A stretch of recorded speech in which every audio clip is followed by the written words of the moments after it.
Hi everyone, I'm Dan Schrack, I'm Erin Lanahan, and this and this is is Journey Journey Journals. Journals.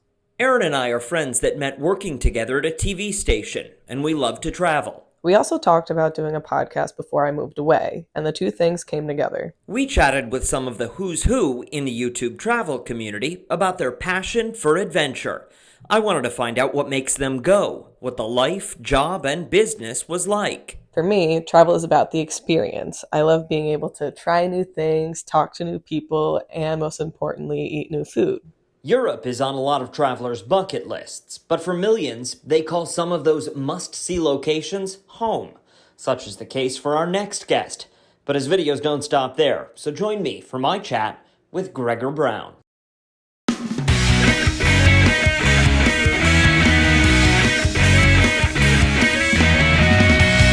So, yeah, talk to me about the glasses. Can we? Can we talk about them? Because I noticed going back to like the very beginning, you didn't always wear them. Then there was one day, I think you said you were headed out to get an espresso, and you said you didn't sleep well, so you were keeping the glasses on, and they have just become a part of you. Yeah, exactly. I don't know. I mean, also if I look at old photos and stuff, I always had like sunglasses, sunglasses, sunglasses. Then I just kind of thought that it's a nice recurring theme, something that's recognizable in my videos.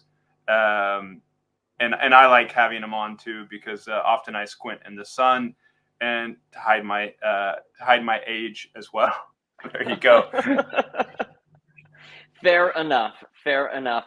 I was born with crow's feet, so I know what that feeling is. I just feel like I kind of look goofy in sunglasses, but I'm glad you found a pair that seem to work for you. Where are you at today? What country? What city?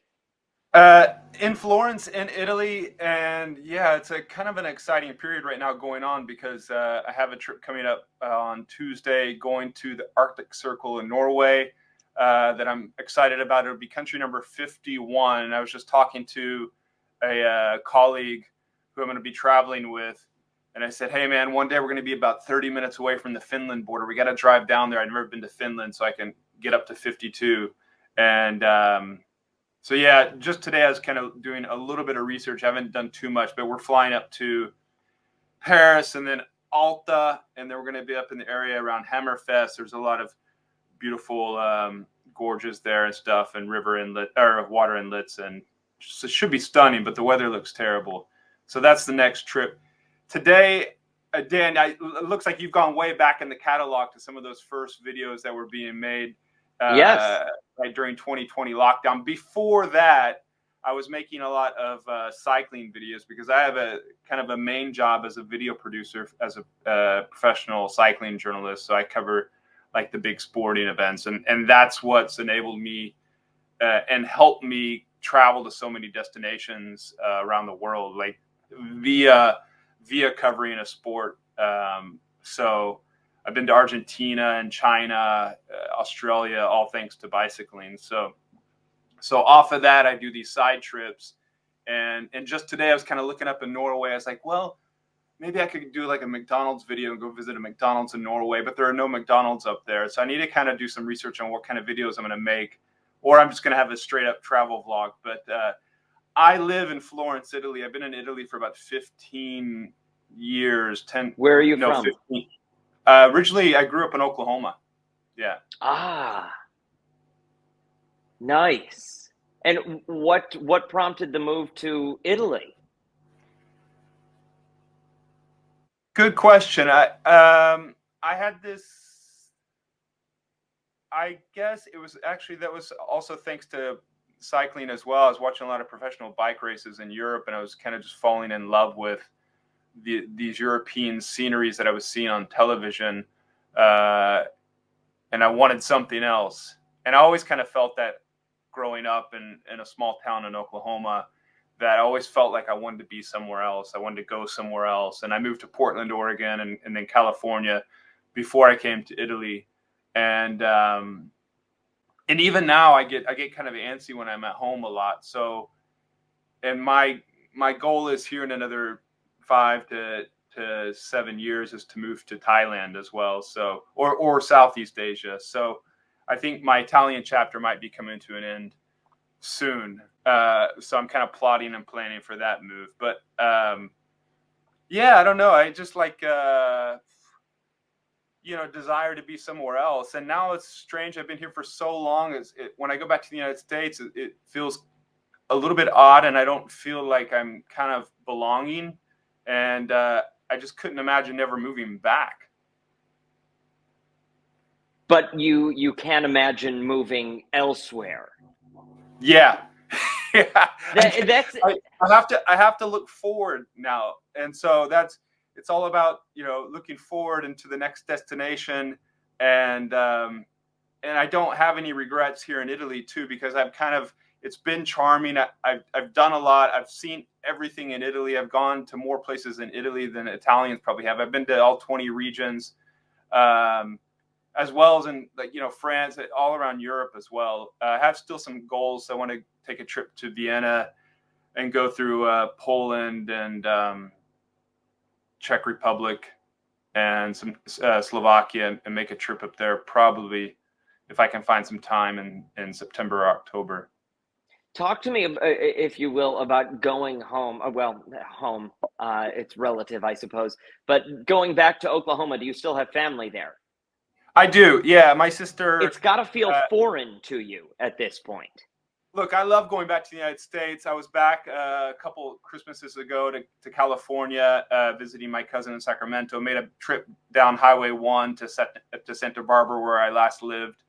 And yeah, it's great. The people are great. The people are so friendly, and I miss that part. I miss that part of it. But the travel and the adventure, once you get out of your borders, anywhere, if you're Italian and you live in Italy, it really opens up your mind. And at some point, I think it becomes a drug where you can no longer imagine living without it. I don't think in the catalog I saw any travel videos of Oklahoma, Sacramento, any place like that. Are those coming? There's one from Austin, Texas. I'm not sure if I did one from Oklahoma when I was back there. I can't remember, but no, I guess not. I don't know when I'm going back. I'm not going back this Christmas. How did it all begin for you to come to the realization that, because again, if you do look at your catalog, it dates back a handful of years now. There's some unboxing videos, there's some sound equipment, boom equipment videos, that kind of stuff. But then it seems like you fell into this niche of, I don't know, I live in a really cool place in the world, and people would probably want to know what that's like. How did that come to be? It was a few different things. Coronavirus kind of had a play in that. And also, you don't see them because I've unlisted the last videos before those, because to try to play with the YouTube analytics and to not attract those viewers anymore, because I'm not producing those videos, but they were cycling related videos. And whereas I should have probably just started a new channel. So I have a kind of a long experience of making videos and interviewing like professional athletes. And so for the company I work for, my full-time job when I'm not making YouTube videos, I interview professionals. And then also part of that is I do a lot of vlogging for them as well. And so one time in 2020, or it might have been late 2019, we were brainstorming some ideas, and one colleague, Efren, said to me, well, why don't you do try making some vlogs like Casey Neistat style? And I'm like, who's Casey Neistat? And so I had no idea who he was. And then I think he'd already finished his series and his run, like 800 videos by that point. So I went back and really started watching all those videos, and you can kind of see some of that style in my videos. And yeah, he had a big influence on me. So so through work, I was doing some videos about the lockdown here in Italy, and also what the lockdown meant for the sport. And then I started doing a lot of lockdown videos for my YouTube channel, and those were getting great numbers. But that was just like everybody was just searching on coronavirus stuff at the time. Mm-hmm. But then transitioning from that, because people search on like people love vacationing in Italy. So I'm fortunate. I mean, I'm not just fortunate on the location. It's also practice, presentation, and hard work. But I'm fortunate. I live in an area where people want to come and visit. People are searching for this, because if I do videos on France, for example, the viewership's much lower. You can see that, but still, I'm putting them out. Norwegian videos are coming out. A Finland cross the border trip is coming out. So, and a trip to China is coming up in October as well. Talk to me about the creative process. You mentioned, you can see stylistically some inspiration in there. But I noticed, and listen, I don't know anything from anything about this YouTube game, other than watching people's videos. But I noticed you do two things that I find really draw attention, or maybe they draw attention. They drew my attention, I suppose, is what I mean to say. You do really gritty actual vlogging, like you're the one holding the camera and doing it. But then you also incorporate some kind of stand-up work, and occasionally in some videos some I would say it's almost voiceover. It doesn't sound boothed or anything, but work where you're showing clips VO of different locations. What is the mindset into that? Do you go into record mode with a rundown built of here's how I'm going to tell these stories about these different locations? Yes. I mean, some of my old videos, maybe not, but and every now and then, if I just have a wild hair, maybe I'll run out and start vlogging something. And a few of those, I was doing that in Thailand over the winter.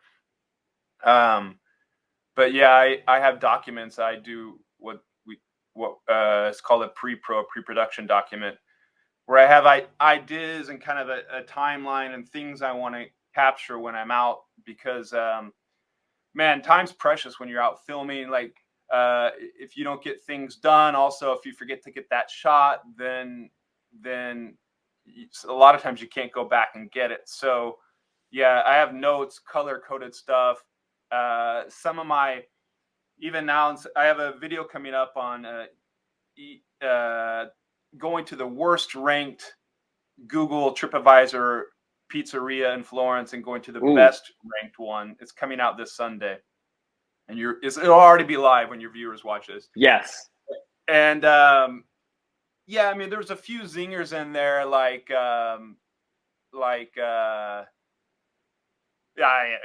there's a few lines in there that I probably could not think up on my own if I was just like in the moment, and say it so eloquently.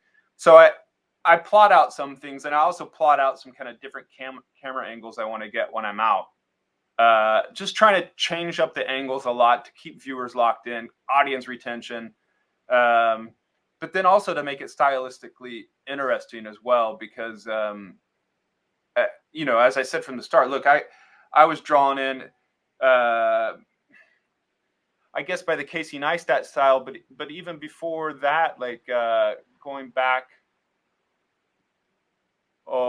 I don't know. I'm terrible at remembering movie names and actors' names, so never mind. I won't. I won't try. I mean, if you wanna try, I'm a good guesser.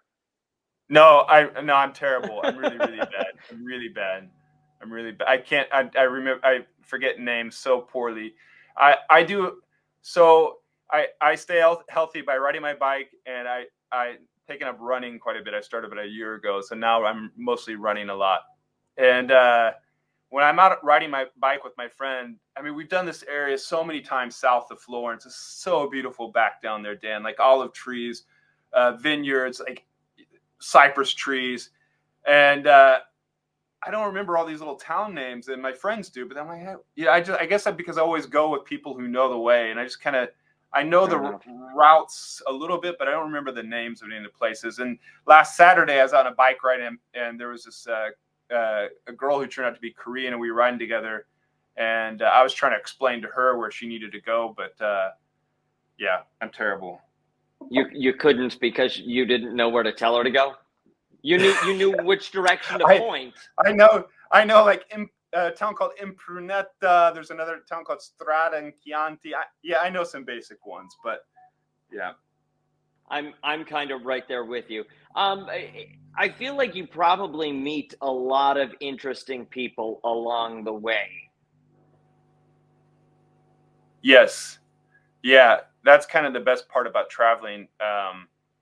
And I've learned also traveling solo is that you're more open to meeting new people.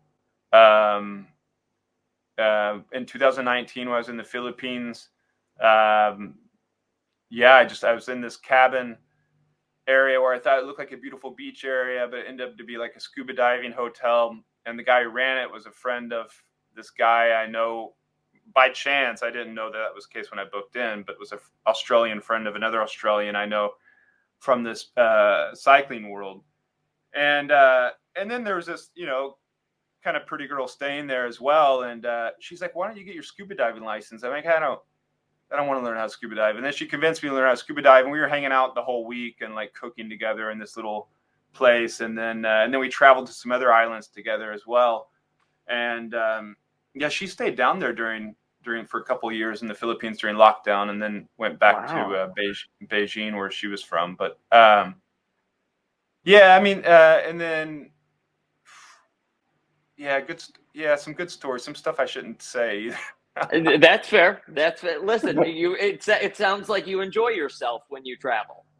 Yeah, basically, because when I come home, I live like a monk. I stopped drinking alcohol when I'm at home, unless I'm out filming. I really don't eat sugars or anything. Today, I was doing this video in the market. I had so many calories. I had a cappuccino with like a brioche, a cornetto, croissant. And do you call it a croissant cornetto or brioche? I would call it a croissant. Okay. And yeah, here they call it. I could be wrong, but that's what I would call it. Well, it's a debate. And then I had cow's stomach. It's a famous dish in Florence, lampredotto. It's the fourth and final stomach of a cow. Then I went to the stall that was making fresh pasta. I had a plate of pasta where I met this lovely mom and daughter from Washington, D.C. Then I had the Sicilian fried rice ball, the arancini. And then I had a cannolo also from Sicily as well. Man, I got home, I was like feeling kind of sick. but rightfully so. Yeah, normally, like at home, I'm eating salads and skipping dinner, and then when I'm traveling, I'm knocking back beers and eating like it's the Last Supper, and just enjoying it. And I guess when I'm traveling, that's when I really, really kind of indulge and go nuts. Also, coming up after Norway, I got a 3.5-week trip all throughout Spain, so there's going to be a lot of cervezas and vino tinto. I mean, it sounds like a delightful lifestyle. You mentioned traveling solo. Is that something you do quite frequently? Yeah, as you say, delightful lifestyle, but I put in the hard work and the effort, and look, this is about the journey, and your podcast is about that as well. But the journey requires, like everything you do, it requires sacrificing. So I make sacrifices in how I live when I'm at home. Also, I make sacrifices in the time that I spend at my computer to put out these videos and the great content that I hope is helping people. And the man I met today from Georgia chased me down in this Central Market to say, "Hey, thanks for that video you made on the trains." He said his wife and he were watching these videos all before they came to Italy, so that was great. So I feel like that there's that social media relationship that is existing, but like currently I'm not in a relationship, so all the ladies out there, We're please. gonna clear that up. Yep, DM clear me. the air right now. But like, Gregor is single and ready to mingle. Yeah, I don't have time. I don't have time or the desire. Like right now, I feel like I just want to. Over the last few years, I just feel like I want to travel. I want to get these things done, and go to these places, accomplish these things. Like I'm going to be away for 2 months over Christmas into Southeast Asia. I want to go to Laos and Indonesia, but mostly base myself in Bangkok.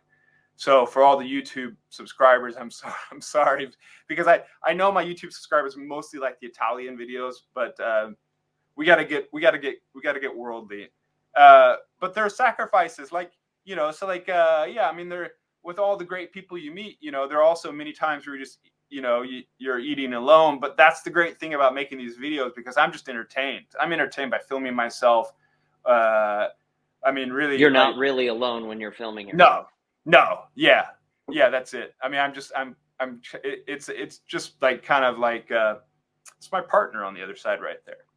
It sounds like a very again, and by delightful I mean just on while you're actually on the vacation and taking in those calories. That sounds kind of enjoyable. But it sounds like you're also very focused on what you do. Yeah, I think so. It's a lifestyle for you. I don't take a lot of what did James Brown say? Papa don't take no mess.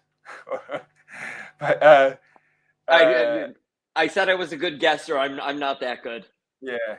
But yeah, I don't mess about. Like just like the production documents that I do for some of my videos, like I really think out things, and my full-time employer will also know that too. Like I'm really diligent about what I do, and also I push in and really put in the effort to make quality content. So I don't know. I mean, look, I guess it's my craft, it's my calling in life. I wouldn't really I guess it's kind of a passion, but it's more so than that. It's more like a craft and a desire. Passion would kind of make it sound like it's a bit too I don't know. Hobby, I don't know, romantic. But yeah. I mean, this is like this is it. Like I'm really like focused in on it. So this is life for you. And that goes with other things in my life too. Like yeah, I mean, things are like in order, and like there's a lot of thought put into I mean, just everything in my house, and like the bicycle that I ride, the things that I do, the trips coming up. I plan and plot things out. And as my friend would say, my friends call me Ron. And so my friend who I'm traveling with up in Norway, he would say, it's Ron's way or the highway.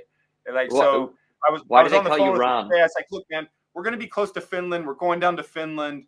He's like, well, what does it matter if you're not, if you just go there and have a coffee, it doesn't really count. It's like if you're at the airport, I said, no, that's not the same if you're at the airport. If you're at the airport, you're not really in the country. If you're going across the border and having a coffee or a hamburger in the country, then you're in the country. But so we're going to do that. We're going to do that, Dan. Why do they call you Ron? Can I ask? I'm going to Yeah. It came up from the film Anchorman, Ron Burgundy. Yeah. I have another good friend. His name is Dan, who I'm traveling with in Spain. We'll be together for 3 weeks for that trip, and they just thought some of my mannerisms were a bit like Ron Burgundy, Will Ferrell, and Anchorman. So I kind of see it a little bit, but yeah. Fair enough. And at the time, I was dating a blonde girl, so there was probably that connection too. Afternoon delight. Yes, yeah. We're not getting into the personal life though, but you are single. We want to make sure that's clear and out there. Look, I just need a few DMs. That's all. Listen. I'm sure you'll get them. But keep the glasses on. The glasses gotta stay on. Yeah, they are. I mean, when I go out with my friends on, if I don't have my camera in my hand, I do tend to wear them now and keep them on for some reasons, because in Florence, I'll get people stopping me and I want the glasses. I think they want the glasses too. So I met a family from India the other day.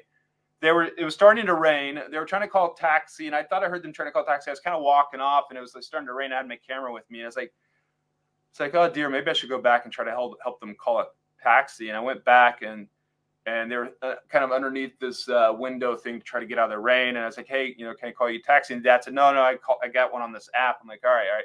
And the son's like, hey, do you do YouTube? He said, I think I've seen your train video. I said, yeah. I said, then I pulled out the glasses and put them on for him, and yeah. Yeah, I mean, it makes you, je ne sais quoi, the mystique, the mystery behind it. So for you, incognito is taking the glasses off if you want some privacy, if you don't want to get bothered when you're walking down the street. Yeah, if you look up the video I made on traveling to Bangkok from Australia, there's a great opening scene there where I don't do a lot of these now because you can see the viewer retention on these stuff is not great. But maybe when I have 1 million subscribers, I'll start doing more of it, where I wake up in bed, I got my sunglasses on, I'm rolling out of bed with my sunglasses on, or I've done some stuff where I'm swimming underwater with my sunglasses on and things. But oh yeah, the video I made in Puglia has a great opening scene where I'm diving in the pool. I think it's a good opening scene. The owner of the house that I stayed at for a week, she wrote me like a year later. She's like, hey, I'm getting a lot of clients. They've seen the YouTube video. I was like, oh yeah, thanks. And commission, baby. I should have got a commission deal on that. Yeah, Dan. Yeah, you should have. You should have. Absolutely. Yeah. When you're planning out this travel, talk to me about the I guess lack of a better term, how do you set up the calendar for all of this? Do you go in, I don't know, quarterly? Do you do 6-month blocks? How do you figure out what you're going to do? Or do you say, okay, in June, you're already planning out the entirety of next year? How does that work? So, yeah, I have a spreadsheet in Google Sheets where 4 months ago, I started really kind of mapping things out because at the start, I think it was 4 months ago. It was the start of the 2023. I had just a lot of videos I was putting out, and so I was kind of trying to keep in my head what's next. So I started plotting them all out in a Google Sheet, and shot date, edit date, a link to that pre-pro document that I created. Checkbox has it been edited? Checkbox has it been published? And also because about half of my videos now I'm working with a editor. So, and he's great. He's this guy I found on Fiverr after going through so many people, and he wrote out to me. He's like, "Hey, I get your style," and this guy named Milos in Serbia. And so he's been really good, and he was just editing now one that I made on having Starbucks in Italy. I had the oleato, it's this like a cafe latte with olive oil inside of it. But anyway, so I plot them all out, and I think not to cut you off, but I think Starbucks tried to rip that idea last year, the year before. They were selling coffee with olive oil in it. Yeah. That's it. I don't know. I don't think it worked well from a Starbucks here. Oh, it is. Yeah, it was from the Starbucks here. It's called the Oleato. Yeah, that's right. Yeah, I think it came out about a year ago, and I thought, well, I should have made the video a year ago. But it's not so much about the olive oil coffee. It's more about why you should go to a Starbucks when you're in Italy. Stay tuned. When is that one coming out? Because that sounds like it soon. It'll be out when this is. I don't know which way that'll go. Yeah, well, yeah. I mean, I thought that's a good idea because people think, well, why should I go to Starbucks in Italy? Well, that's why you should watch the video. Fair enough. But the intro is great. I'm working with the editor right now on it. But the intro is I got really lucky. There was a car crash almost behind me as I was trying to film the intro. So you got lucky. Some other people did not. Yeah, and so there's some plotting and planning out like that because we're working like 4 videos out right now. We were working more videos out, but he just had a newborn baby, and so things kind of got backed up for him. And then I was traveling a lot in July. But no, my thoughts. I had videos planned. Like I usually plan like 2 videos out. I usually try to shoot 2 videos a week so I can kind of get some things in the bank, because when I do these big travel trips, like the one in Spain is my one for like my cycling job, so I don't have a lot of time to like do some vlogging when I'm on the job for cycling. There was a case where I was at the Tour de France last month, in July in France. I had no time for anything, but I will have some time in Spain. But I am already like thinking ahead to Norway. What video concepts this weekend I have a plan. I'm going to try to sit down for a few hours and kind of plot out 2 videos I'm going to make from Norway. I think one's just going to be kind of a straight up 4-day travel vlog of me and my friends, in a little Toyota Yaris, traveling around Norway up in the Arctic Circle. But yeah, there's some planning. It really does sound like an incredible lifestyle, albeit driven, focused, all of the aforementioned things. For someone who has never experienced anything like that, or for someone who has always dreamed of going to Florence, let alone living there, what is it that is there something you could say that might sway someone to, take that leap? Say, honey, we've been saving for 25 years. The anniversary's coming up. We're going. Why do it? Yeah, I mean, why do you love to travel, maybe? Because it opens my horizons and it makes me a better understood person, and gives me a better idea of what's going on in the world. I mean, when you've been to a place, then you understand. Like I've been to China 6 times, and Wow. Yeah, and just like knowing people, having Chinese friends, and like it really like changes your mind. And so when you like watch, I mean, I watch a lot of U.S. news on YouTube on my telephone here every morning when I wake up, and so like you can sense Do you ever watch rhetoric and like Rochester news? everybody's that's the one I've tuned into, Daniel. I mean, you sense like like every country has their own agenda, but the people are different than what the politics are. And so when you travel to these countries and you meet the people, then you get the idea that there's people behind all the politics and all the information you're consuming that comes from from me, from you, from the media, just from social media, from Instagram. There's more. It goes deeper. So yeah, it makes you a better a more rounded person and have a better understanding of what's going on, as much as like reading through books as well.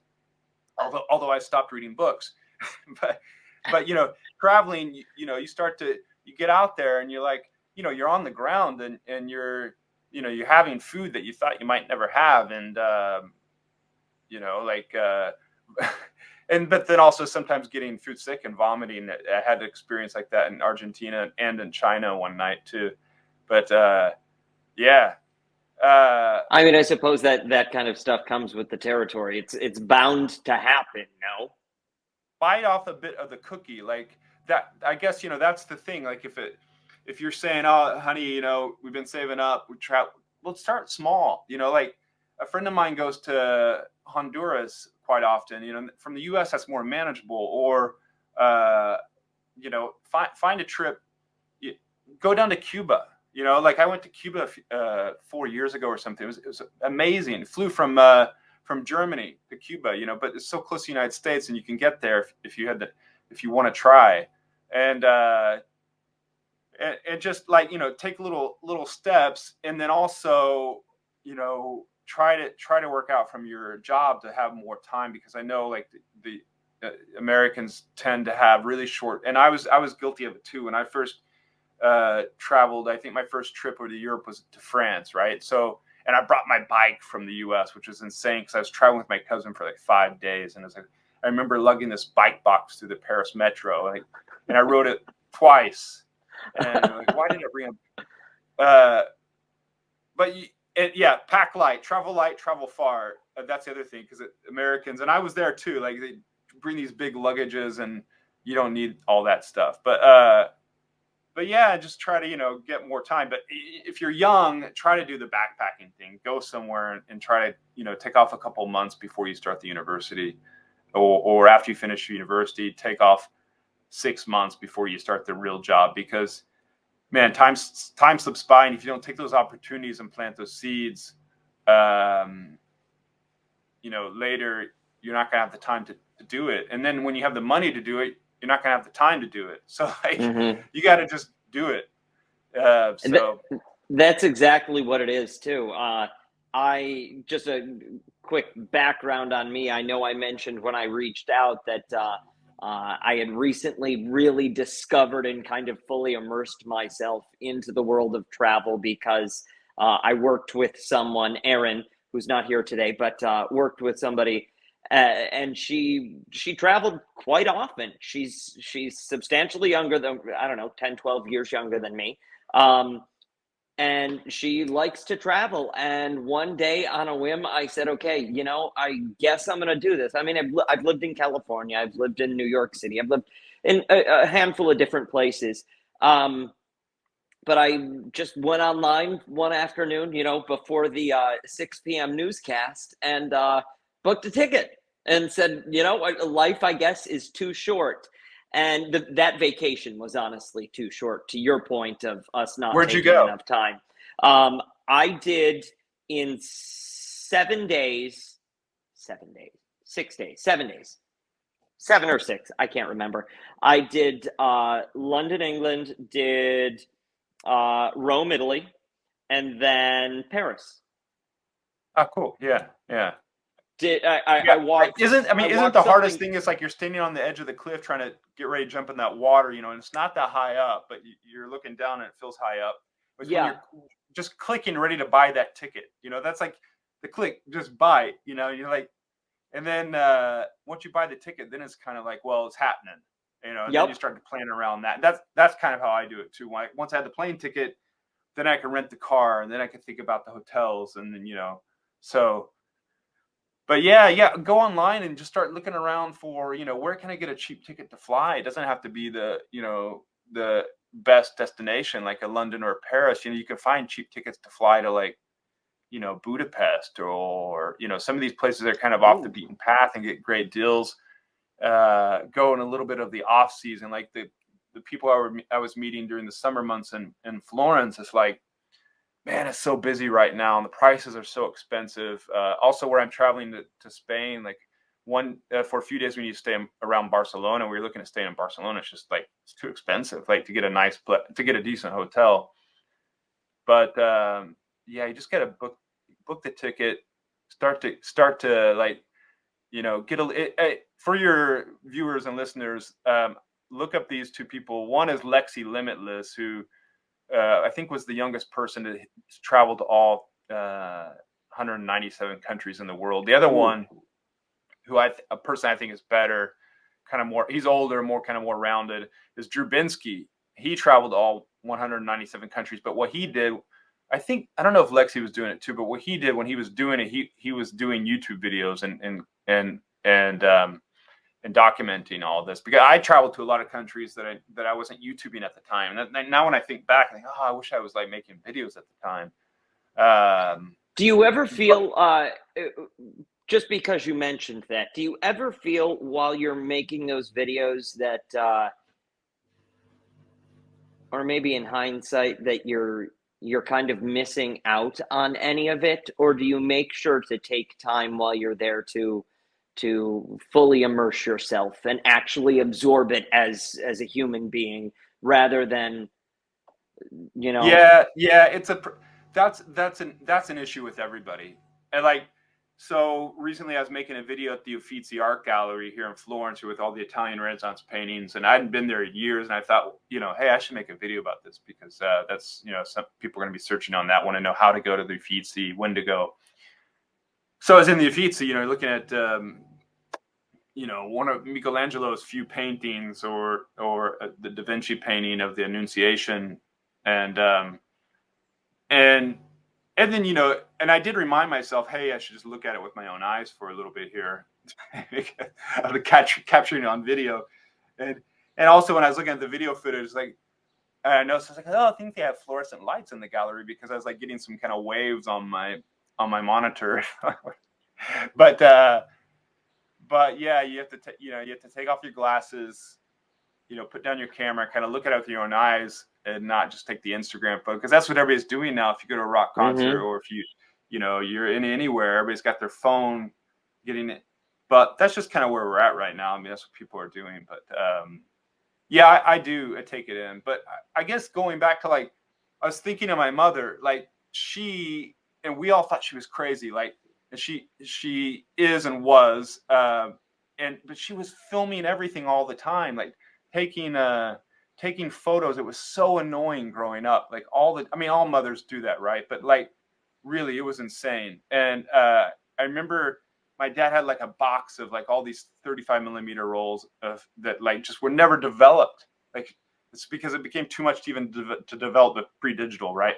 To develop the film. And then, so I think I have this kind of documentation from, I got that from my mother as well. So like, I have a huge archive of photos from day one. I have them all marked by year, by month, and man, and then I've had all my parents' old videos made digital. And that's nice. Then with all the content, like, we're making now, it's a lot. So like, I have a PC tower and I like drives in there, and then over the winter I switched to a NAS RAID backup system, and then so that thing's running all the time now. It's been like maintaining this data is like, but it's, I'm curating it, I'm tagging it, so I can go back and find footage that I need. So yeah. So The big difference, though, it's a bit kind of in my genes to do that. It is, but the big difference, and the one I suppose advantage of now versus then, is it's cataloged, it's all set up, where it is, you can easily access it whenever you need. Whereas, as you said, 35 millimeter, the photos, all of that kind of stuff, it goes into a box. It often ends up in the garage or the attic, and it rots away. Yeah. I was lucky my sister kept all those for me, and then I was back a few years ago, I was taking photos of the photos, archiving them all. And so yeah, it's a task, but hopefully I can pull up on some of that historic footage every now and then and like use it in my video. And I've done that in the past where a couple years ago when my friends died, and I made a video kind of about like him, and I went through all this footage that I had from the past with him, and I pulled up some old footage of my parents' films that we had digitized, and put in some footage of my father as well. So I mean, that was kind of cool. Like, so hopefully, in the search for like more views and more subscribers and trying to get audience retention, like 1 in every 4 videos, I can kind of like sneak in some like more artistic stuff and things that I know that aren't going to perform quite as well, but that I want to do. So, yeah. That it's got to. What is that like when you? Do you know when you're going to do that? Do you know when you're going to try and okay, this one's a long shot. It's gonna be maybe a little too artsy, and we might not get the clicks on this that I was hoping for, but I really believe in this shot. Yeah. I mean, just when I'm, in some of those videos, like some of the Thailand videos where I was just having fun. Like I was driving a motorbike up a dirt road to get to the top of the island that I was staying on in Koh Samui, and man, I was just having fun. So like I was just having fun. Like I'm documenting it at the same time, but yeah, I mean, I think once people start to know you a bit better, they're kind of more invested in the person, and they'll sit through and watch a video. Otherwise, for the video, and you need to have that story. Oh, And there, we're back. Keep people engaged with like fast moving transitions and scene changes and things like that. But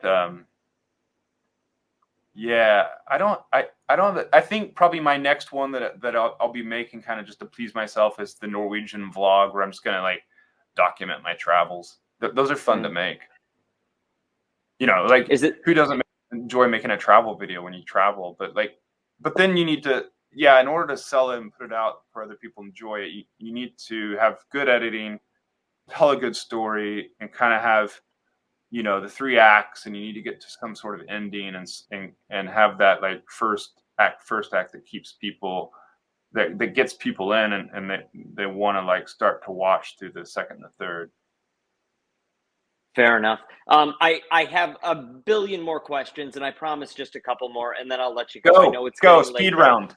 Well, they're not speed round questions. We can get to those if you want, but I want to ask these instead. This one may be just a given, or maybe I'm just an infant here. The points game. Do you play the credit card points game? Yeah, yeah. Thanks to my good friend that I'm traveling with him up in Norway. Well, uh, I bank with Capital One, and so I have a Capital One Venture X credit card, which gets you access. Also, get you access into You can the find the lounge. link below.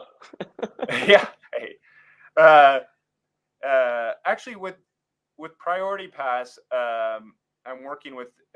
I've had exchanges with them. I say, hey guys, we should do some videos, because I made a few airport lounge videos.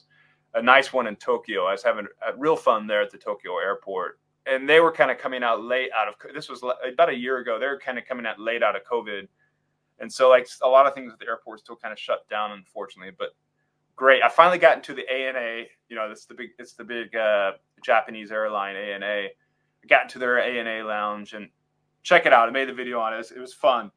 Priority Pass liked it, and they're like, well, email this lady. So I need to email them and try to set up something to make some more videos. But with Venture, I'm not trying to sell the Venture X or Capital. I don't work for Capital One, but I get tons of points. And so like, if you're traveling for work, or if you're like, if you can, do your work expenses on that, get the points. And sometimes when I'm traveling so much, I think, man, I'm traveling a lot, like, doing a lot of stuff. But I'm getting those points on my credit card that, I'll spend on my flight to go to Southeast Asia this winter, or I'll stay at the more expensive hotel with those points. Yeah. Yeah, that does make it worth it. I play the points game. There's also some great YouTubers out there. There's this Asian Canadian guy, the Prince of Travel, you have to look him up. He's really good, and he does all of his videos, especially if you're living in Canada, because he does a lot of videos kind of based if you're flying, was Air Canada. With Aeroplan? Yeah, and he's like giving you all these travel tips. It's great. The Princess. I follow him on Instagram. I very well may too. I fell down that rabbit hole. It's a good one. And it's a good one. It is. It really, really is. And it sounds, a lot of people may poo-poo that idea, but instead of cash back, you're getting flights is what you're doing. Yeah. You're getting experiences. You're getting to live, Yeah. I mean, and for a long time, I didn't do that, because when I first moved to Europe, well, first of all, like credit cards, you couldn't really use credit cards a lot anywhere. And like that's completely changed. Part of that was due to COVID. Thankfully, like now, most places you get away like charging like a two euro coffee with a credit card. So because I hate having the coins and cash in my pocket all the time. But the credit cards here, I also have an Italian bank. I mean, they're terrible. You pay so much fees to have them. They don't offer you any points or anything. And so like for years I only had an Italian bank, and then I went back and got a US bank. And the Italian banking sucks. European banking sucks. They charge you an arm and a leg. Like I got rid of my ATM card through my Italian bank because they wanted to start charging me an annual fee to have the ATM card. It's like, why do I want to pay you a fee to access my money from my bank? Wow. Deutsche Bank. Hey, I don't bank with them. Those are your words, not mine. Don't come after me. Don't go to Capital One. A link below. Craziest adventure, craziest story, craziest happening to you while making one of these videos while traveling abroad, that comes to mind that, you know, you look back and you're like, I have no idea either how I survived that, how that happened. Anything come to mind?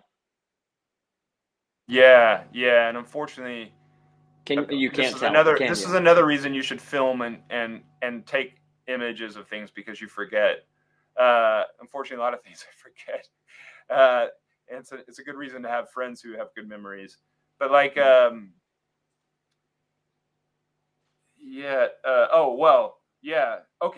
got it real quick. I got one recently. I was traveling for 4 weeks. It was the Tour de France, but I was away for 4 weeks. Flew to Bordeaux, drove down to Bilbao. It was like in northern part of Spain for 1 week, and then back up to Bordeaux, which is the southwest part of France, and then drove all around France. About 2 weeks into the journey, I get a message from this car sharing app that I use here in Florence saying, "Hey, you need your driver's license not working. You need to update it." So I'm like, "All right, try to." And then I was looking at it, the thing's expired. So then I was like, "My driver's license is expired." Like, okay, hope I don't get pulled over for the rest of this trip. And I'm surprised they rented me the car for a duration that was over. I don't think they look at the expiration date. And obviously not. Then one day, they don't do to-go coffee well in Europe. So unless you come across a Starbucks, you get a to-go coffee from them. But like when you're traveling, you get a small cup. They often don't have lids on them. So if you're in a car, you know, you have to like put it carefully, sip it, you know, so it's not spilling. So I was on these small roads, departmental roads that they have in France. And I knew in that area, you definitely can't get good coffees because only places that sell coffee are bakeries, and they're just like these small DeLonghi push button machines, and they're absolute crap.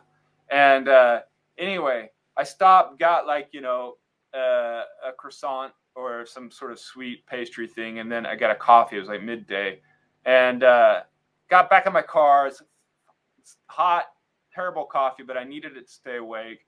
I was coming up to some roundabouts, and there were some policemen in the roundabout, and they're just kind of waving cars through. I was getting close to where the bike race was, so it wasn't unusual. There were policemen in this roundabout. And I was like sipping my coffee and going through, nodding at the police officer, and then he stopped me. He said, "What are you doing?" I said, "What? I'm going to the bike race up there." And they said, "Well, you can't drink coffee while you're driving." I said, "What do you mean?" He said, "Oh, you can't drink coffee while you're driving." I said, "Really?" I said, "What about water? Can I drink water?" He said, "No, you can't drink. You can't coffee. You can't drink water. Can't use your phone." All right, I can't use my phone. I know that, but like, so he said, "Let me see your license." I'm like, "Oh boy, it's all ending here on this like small French roundabout." And I was like making small talk, trying to be polite, like fumbling with my license. Hopefully, you just tell me to stop and continue, or just to don't worry about it and go on. But I handed him my license, and he looked at it and just handed it back to me. He said, "Pull over there, finish your coffee." So I guess he didn't look at the expiration date, because I would have been. You don't mess around with the French police. The Italian police, you can get away with a lot of things. Not so much in France. Yeah, I remember one time I was overtaking on this hill in Italy, you know, like driving across a solid white line, speeding, and there was like a random police check up the road, and they saw me and they pulled me over, and I pretended not to speak Italian. And although I gave him my Italian driver's license, and then I heard him say to the other guy in Italian, "Oh, let's just let him go. This American, he doesn't speak Italian." And thankfully they did. But yeah, so I went ahead. It was fine, and I drove another 2 weeks in France without a driver's license. And nice. Yeah, running from the law. And another time, U.S. was like, this was like 8 years ago. The U.S. and Turkey, like their relationships were getting really sour, and the Turkey banned all Americans from traveling to Turkey. And I have an Italian passport now. Then I didn't, and I just had a residency card.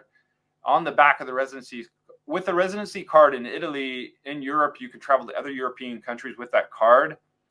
And so my friend was already there. My friend named Aaron, he's from New Orleans, and he was already there. I'm like, man, what do I do? And I was just coming back from the Chinese embassy here in town, because from Istanbul, from Turkey, after a week in Turkey, we were going to go to China. And I'm like, what do I do? And like, well, just try traveling with your ID card, your European ID card. And on the back it says, non valido all'estero. It's not valid out abroad. Because if you're not Italian, you can't use it to travel to other European countries. So I flew all the way to Istanbul, got off the plane, went through security, customs and border control, handed them my ID card, just an ID card. It's a piece of paper. Now they're plastic, like looking credit card things. It's a piece of paper, laminated type thing. And they looked at it and just let me go through.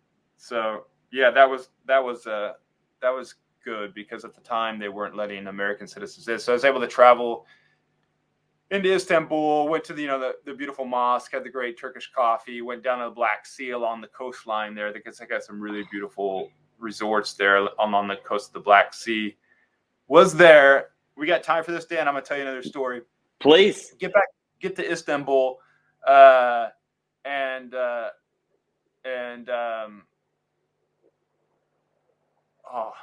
was just thinking about another story, but we don't have time for that one. Get to Istanbul after a week in Turkey. We're gonna fly out. I was with my good friend Aaron. He also works for a local. I don't know if it's. I think it's ABC in New Orleans, somewhere in Louisiana, there for football, and so we're just having a lot of fun. We're getting into a lot of trouble, and anyway, we're there. We're checking in on our flight to go to somewhere in South China, and there was a connecting flight somewhere else, and we're both checking in together. We both go up to the check-in counter, as you do, like when you're with a friend or with your partner.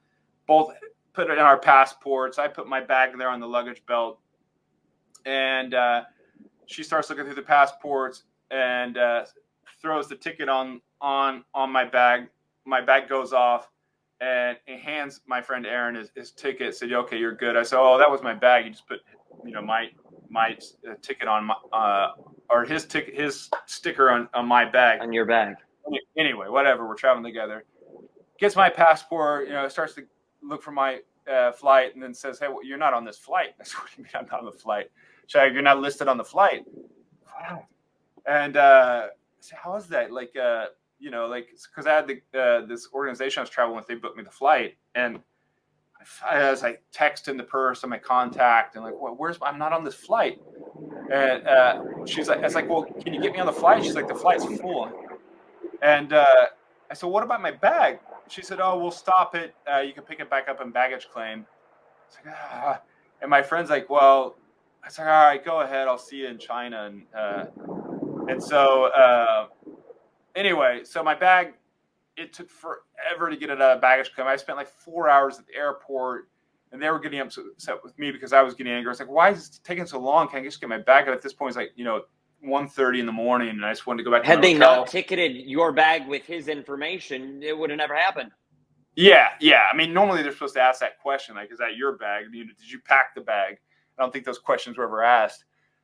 Anyway, so so I never got my bag, and my bag went on to China. And then I was like messaging my friend who had his phone off, obviously on the flight. And then when he got there, I don't think he had reception. I was like, "Get my bag when you get there," because he didn't know my bag went. Because last he heard, my bag was going to be there in Istanbul and not go to China.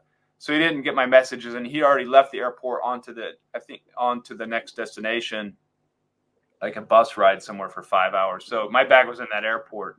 And then they got me on the flight the next day, 24 hours later. When I got to China, out of that airport, I couldn't get to my bag for some reason. So I had to go on to the further destination. It took like another 3 days to get my bag. I had to fill out documents to prove. It's like, why is this other guy's name on your bag? Like, to show that it was my bag. And and then a taxi driver drove it to this location where I had it. But in the meantime, I had to go to a market and buy all new clothes in a Chinese market. It was great. And what did I buy? I bought this one shirt. My friend convinced me to buy it. What did it say?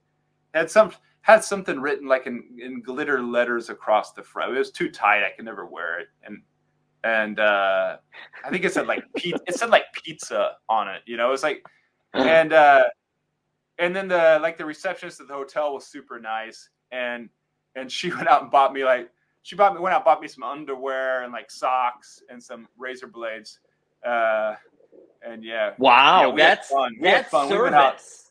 Yeah, it was super cool. We went out drinking that night, had so much fun, and in these bars, you know, met these like local girls, and they were, you know, they were out drinking, having fun too. I mean, the Chinese kids, I mean, they're so much fun. That we were so my first trips to China, they're full of motorbikes, loud motors. And then they've gone all electric, man. So like everything's electric. Everybody's on like electric bikes, electric motorbikes, and they're all buzzing around. So like we convinced them to let us drive their motorbikes. I still have that on video. Like we're like laughing it up. They're driving their motorbikes back to our hotel, and yeah, just having a Yankees and you know, in a foreign land. Yeah. That's that the was way good. to do. That's living. That's living. How many Yeah, I languages mean, do you speak? Just like Italian fluently, Spanish, French, not fluently, pretty badly, and then yeah, that's it. Like I know some Chinese phrases and some phrases in Thai, and yeah, just like and that's like it's a theme in some of my videos. I'm like learn some phrases when you go somewhere. Like, you know, really like try to learn some phrases, because it really makes a difference especially when you're not in these tourist towns like Florence, because here, you know, the Italians are really bad at English, but you know, so it does help to learn some Italian phrases. But yeah, but there's a level of appreciation when you show that there's an effort being put forth. Yeah, I'm not saying go out and read like, you know, learn like Dante's Inferno, but like you know, learn some basics, you know, like hi, I'm no good at Italian. Do you speak English? Yeah, ciao, non parlo molto bene italiano, puoi parlare in inglese, you know.